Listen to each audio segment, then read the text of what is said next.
अस्सलाम वालेकुम। आज हम पढ़ेंगे पीपीएससी मैथ पेपर 2011 के क्वेश्चन 16 टू 20। क्वेश्चन नंबर 16 है, what are the zero divisor in the ring of integer modulo 6। अब फर्स्ट ऑफ ऑल हम डेफिनेशन पढ़ेंगे कि ज़ीरो डिवाइज़र क्या होता है। ज़ीरो डिवाइज़र हमारे पास एक नॉन ज़ीरो नंबर होता है जो कि हम रिंग से लेते हैं। तो फिर एक ऐसा नंबर अगर एग्जिस्ट कर जाए z में, जैसे हमने यहाँ b लिया, वो भी नॉन ज़ीरो हो, तो उन दोनों का प्रोडक्ट क्या आ जाए, ज़ीरो के इक्वल आ जाए, तो फिर हम क्या कहते हैं कि हमारे पास a जो है वो ज़ीरो डिवाइज़र है। अब एक हमारे पास थ्योरम है जो कि हमें बताता है कि ज़ीरो डिवाइज़र और यूनिट का आपस में क्या रिलेशन है। ये क्या होते हैं, दोनों के अपोजिट होते हैं। अब यूनिट कौन से एलिमेंट होते हैं जिनका हम मॉड्यूलो जैसे 6 दिया हुआ है, 6 के साथ हम क्या करें, z 6 के एलिमेंट के साथ उनका GCD लें, अगर 1 आ जाएं तो वो यूनिट एलिमेंट होंगे, और यूनिट एलिमेंट के अलावा जो होंगे वो क्या होंगे, ज़ीरो डिवाइज़र होंगे। अब जैसे हमें z6 दिया गया है, z6 में हमारे पास क्या है, 0 1 2 3 4 5 तक हम एलिमेंट लेंगे। तो इसमें यूनिट हमारे पास कौन से होंगे, यूनिट जो कि 6 के साथ को प्राइम है। तो 1 और 5 जो हैं वो हमारे पास को प्राइम है। तो अब 1 के अलावा जो हैं वो क्या बचे हमारे पास, 1 और 5 के अलावा 0 2 3 4। अब हमें पता है कि ज़ीरो जो है वो इटसेल्फ जो है वो हमारे पास ज़ीरो डिवाइज़र कभी भी नहीं हो सकता, क्योंकि वो खुद ज़ीरो है। तो ये ज़ीरो डिवाइज़र नहीं हो सकता ज़ीरो, तो बी और सी ऑप्शन जो हैं उनको हम क्या कर देंगे, कैंसिल कर देंगे। अब हम करते हैं जी ए और डी के लिए। तो 1 तो वैसे ख़त्म हो गया, क्योंकि 1 जो है वो तो यूनिट है, जो यूनिट जब है तो वो ज़ीरो डिवाइज़र नहीं हो सकता। अब डी बाकी क्या बचे हमारे पास, 2 3 and 4। So 2 3 and 4 are zero divisor, so D is our right option. Move to the next question. Question number 17. If H is a normal subgroup of G, the normalizer of H, फिर क्या होगा अगर H normal सब group हो। अब normal सब group के लिए हमें नॉर्मल सब ग्रुप दिया गया है, तो हमें कुछ डेफिनेशन आनी चाहिए कि नॉर्मलाइज़र क्या होता है, सेंट्रलाइज़र क्या होता है। सेंट्रलाइज़र और नॉर्मलाइज़र में क्या फ़र्क है कि जो सेंट्रलाइज़र होता है वो जी का एक एलिमेंट होता है जो कि एच के एलिमेंट के साथ अगर कम्यूट कर जाए, तो फिर हम वो जो एलिमेंट होगा जी का, उसको हम सेंट्रलाइज़र कहेंगे ऑफ एच इन जी। नॉर्मलाइज़र क्या होता है, यानी कि जिस पे लेफ़्ट कोसेट और राइट कोसेट इक्वल आ जाएं, ऐसा एलिमेंट जी का जिस पे लेफ़्ट और राइट कोसेट इक्वल आ जाएं। अब देखें एच में क्या दिया गया है, नॉर्मल दिया गया है। जब एच नॉर्मल होगा तो हमें पता है कि जब एच नॉर्मल सब ग्रुप हो तो उस पर तमाम एलिमेंट जी के तमाम एलिमेंट पे उसके लेफ़्ट कोसेट और राइट कोसेट इक्वल होते हैं। तो जब इक्वल होंगे तो अब हमारे पास जो नॉर्मलाइज़र है वो क्या आ जाएंगे यहाँ पे, यानी जी के कौन से एलिमेंट आ जाएंगे, तमाम एलिमेंट्स आएंगे, वो खुद जी बन जाएगा। यानी नॉर्मलाइज़र ऑफ एच जो है वो खुद जी बन जाएगा। तो बी इसका हमारे पास राइट आंसर है।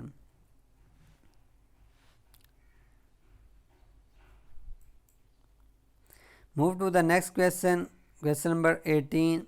An n cross n matrix with n distinct eigenvalues is diagonalizable, similar matrix, not diagonalizable, none of these. अब देखें इसमें हमारे पास हमें n cross n matrix with distinct यानी मुख्तलिफ उसकी एगन वैल्यूज़ दी गई हैं। अब हमारे पास क्या है जी, पहले हमें पता होना चाहिए कि eigen value of the scale matrix क्या होती हैं। अगर ए हमारे पास कोई स्केयर मैट्रिक्स हो जिसका ऑर्डर n है, एक हमारे पास स्केयर नंबर होता है, उसको हम कहेंगे eigen value of A if there exist a non zero vector v such that A v is equal to lambda v के बराबर आ जाए। यानी ए को और v को हम उनका प्रोडक्ट लें, फिर जो प्रोडक्ट आएगा उसमें से हम कुछ स्केलर बाहर निकाल सकें, उस लैम्डा को हम कहेंगे एगन वैल्यू कहेंगे। अब फॉर एग्जांपल मैं कोई ट्रायंगुलर मैट्रिक्स ले लेता हूँ, upper triangular matrix. As we know that the diagonal value of upper triangular matrix and lower triangular matrix are called एगन values. तो इसमें एगन वैल्यूज़ क्या हो जाएंगे हमारे पास 2, 5 और -3. तो ये हमारे पास डिस्टिंक्ट हैं. जब ये डिस्टिंक्ट हैं तो इसका मतलब ये हो गया कि ए हमारे पास डायगनलाइजेबल, यानी ए ऑप्शन में हमें जो दिया गया है डायगनलाइजेबल, तो इसका राइट ऑप्शन है. बट ये क्यों है, इसकी वजह क्या है वो भी मैं आपको बता देता हूँ. इसकी रीज़न ये है कि हमारे पास डायगोनल मैट्रिक्स कौन सा होगा, let A be n square matrix of order n is diagonalizable over the field f if it is similar to the diagonal matrix over the field.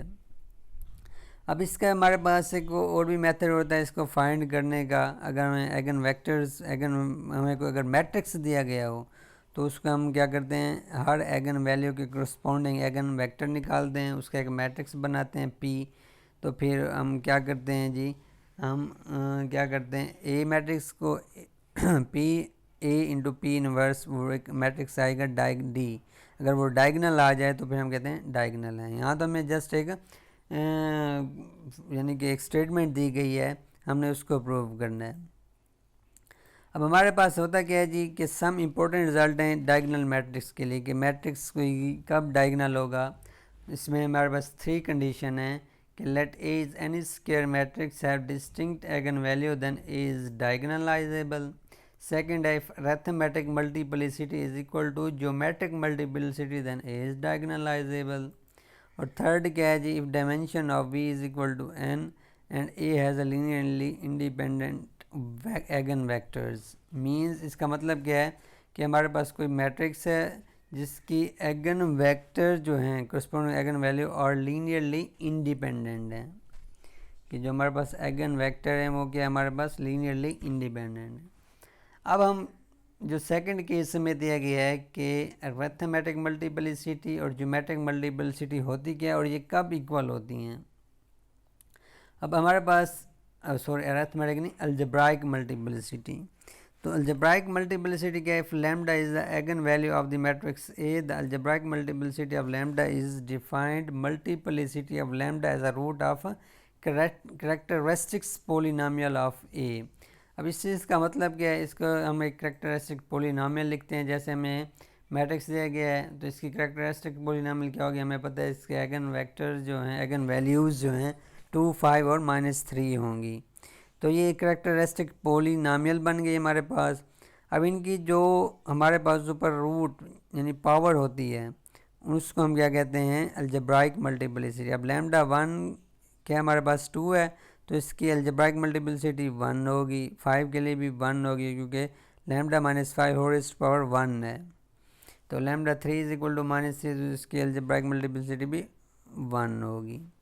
अब जैसे हम कोई और मिसाल लेते हैं, जैसे हमें पता है इसकी करेक्टरिस्टिक पोलिनोमियल ये होगी क्योंकि हमारे पास ये अपर ट्रायंगुलर मैट्रिक्स है. तो इसमें हमारे पास लैम्डा 1 क्या आ जाएगा 2, तो इसकी अलजेब्राइक मल्टीप्लिसिटी 1 आ गई. इसी तरह ये 5 है तो अलजेब्राइक मल्टीप्लिसिटी हमारे पास क्या आ जाएगी, क्योंकि इसकी कैरेक्टरिस्टिक पोलिनोमियल में लैम्डा -5 और इस पावर 2 है तो अलजेब्राइक मल्टीप्लिसिटी 2 आ गई. तो ये थी अलजेब्राइक मल्टीप्लिसिटी. अब ज्योमेट्रिक मल्टीप्लिसिटी हमारे पास क्या होती है, geometric multiplicity of the eigen value is equal to nullity of a minus lambda i. अब हमें अगर कोई मैट्रिक्स दिया गया है तो इसमें हमें हमारे पास लैम्डा 1 इसमें 2 है तो इससे 2 के लिए भी हम क्या करेंगे, ज्योमेट्रिक मल्टीप्लिसिटी फाइंड कर सकते हैं और 5 के लिए भी हम ज्योमेट्रिक मल्टीप्लिसिटी फाइंड कर सकते हैं.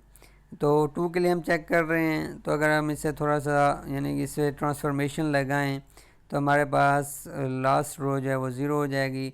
तो जो हमारे पास इसकी नल्टी हो जाएगी वो क्या हो जाएगी 1 हो जाएगी. 2 के लिए नल्टी 1 है और अलजेब्राइक मल्टीप्लिसिटी भी 1 थी इसके लिए. इसी तरह अगर हम क्या करें, ए मैट्रिक्स है तो 5 के लिए हम क्या फाइंड करते हैं ज्योमेट्रिक मल्टीप्लिसिटी, तो वो हमारे पास क्या आ जाती है, वो भी हमारे पास 1 आ जाएगी क्योंकि हमारे पास नल्टी इसकी हमारे पास नॉन 0 रो 1 है तो नल्टी हमारे पास 5 के लिए 1 आ जाएगी आफ्टर ट्रांसफॉर्मेशन. सो देखें अब 5 के लिए हमारे पास अलजेब्राइक मल्टीप्लिसिटी और ज्योमेट्रिक मल्टीप्लिसिटी इक्वल नहीं है, सो ए इज़ नॉट डायगनलाइजेबल। सो ए इसका, अब हमारे पास ए क्यों, वो मैंने आपको पहले बता दिया था कि अगर डिस्टिंक्ट वैल्यूज़ होंगी, डिस्टिंक्ट एगन वैल्यूज़ होंगी तो हमारे पास मैट्रिक्स क्या होगा, डायगनलाइजेबल होगा। क्वेश्चन नंबर 19 है कि हमारे पास टी कोई ट्रांसफॉर्मेशन है over the vector space U F to V F. तो हमारे पास dimension of kernel of T, N of T का इसका क्या मतलब है, कर्नल ऑफ टी, और आर ऑफ टी का मतलब क्या है, रेंज ऑफ टी। या ज़ीरो हो सकती हैं उनका सम, या उनका सम 2n हो सकता है, या n स्क्वायर हो सकता है, डी ऑप्शन में क्या है, या n हो सकता है। तो लीनियर ट्रांसफॉर्मेशन होती क्या है हमारे पास कि t को हमारे पास फंक्शंस होगा u to v over the vector space over the field f। तो हम क्या करें कि दो एलिमेंट अगर हम u से लें उनका सम और या उनका सेपरेट सम इक्वल आना चाहिए for all x y belongs to the u। इसी तरह हमारे पास क्या होगा कि T of alpha x is equal to, हम अल्फ़ा को बाहर निकाल सकें for all x belongs to u and alpha belongs to f। इसी तरह अब हमें क्या पता होना चाहिए कि s पान v कर रहा है या L F S is equal to V है। इसका क्या मतलब होता है, हम कहते हैं s जो है हमारे पास कोई सबसेट होता है, हमने लिया है कोई v का, तो एल एफ एस क्या होगा हमारे पास, set of all linear combination of s। अगर L F S is equal to V हमारे पास आ जाए तो फिर हमारे पास आगे डेफिनेशन आ जाती है बेसिस की, कि बेसिस क्या होंगी, the element S is called basis of V if the element of S are linearly independent. और एस से पांस करे वी को, इन एस पान वी को क्या मतलब है कि एल ऑफ एस वी के बराबर है। जैसे कोई एग्जांपल लेते हैं कि एस हमारे पास सबसेट है वी का, तो उसके एलिमेंट हमने 5 लिए हुए हैं, 5 उसके एलिमेंट है, तो इसके हमारे पास ये बेसिस है किसके लिए, v is equal to zero set के लिए। क्यों, क्योंकि हमारे पास 5 जो लीनियरली इंडिपेंडेंट है और इसके अगर हम लीनियर कम्बिनेशन बनाए 5 के वो भी ज़ीरो बनेंगे, यानी एल ऑफ एस बराबर आ जाएगा v के।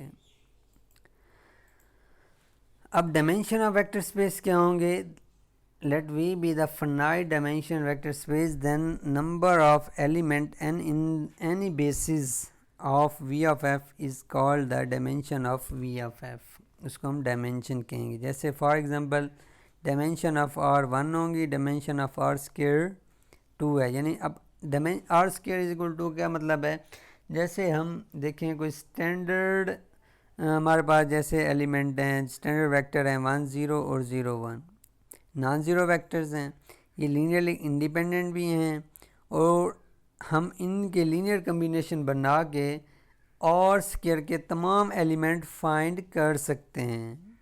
तो इसी तरह इसकी डायमेंशन 2 होंगी, तो डायमेंशन ऑफ और एन जो है वो हमारे पास एन आ जाएगी। उसके बाद हमारे पास क्या जी, kernel of linear transformation T. Kernel क्या होगा, कर्नल का मतलब है, अब हमें देखें यू जो दिया गया है, अब इसी के तमाम एलिमेंट जिस पे हम ट्रांसफॉर्मेशन यानी कि टी अप्लाई करें, आंसर किस में से, ज़ीरो वेक्टर आए, वी से आए, तो ऐसे तमाम एलिमेंट क्या कहेंगे, कर्नल ऑफ टी कहेंगे, कर्नल ऑफ टी। और इसी तरह रेंज ऑफ टी कौन से एलिमेंट होंगे, वी के एलिमेंट होंगे, जिस पे हमारे पास क्या आ रही है, domain x belongs to U. अब हमारे पास क्या होगा, नल्टी ऑफ टी क्या होगी, नल्टी ऑफ टी का मतलब है nullity of T is equal to dimension of the kernel of T. इसी तरह हमारे पास रैंक ऑफ टी क्या होता है, dimension of range of T. तो एक हमारे पास अब एक थ्योरम होता है सिल्वेस्टर लॉ। सिल्वेस्टर लॉ में बताता है कि कोई टी हमारे पास ट्रांसफॉर्मेशन है V to W, then dimension of n of t plus dimension of r of t is equal to dimension of v is equal to n।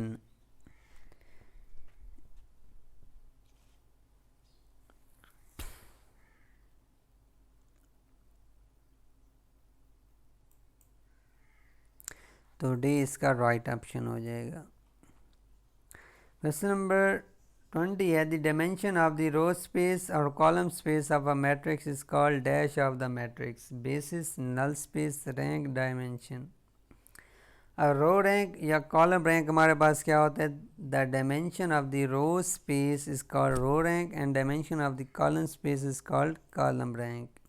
एक theorem हमारे पास होता है कि अगर हमारे पास m क्रॉस n मैट्रिक्स हो तो उसका रो रैंक ऑफ ए हमेशा बराबर होगा कॉलम रैंक ऑफ ए, यानी कि अब डायमेंशन ऑफ रो स्पेस या कॉलम स्पेस का मतलब क्या होता है, रैंक। तो सी इसका राइट ऑप्शन है। ओके, अल्लाह हाफिज़। तो नेक्स्ट हम करेंगे 21 to 25।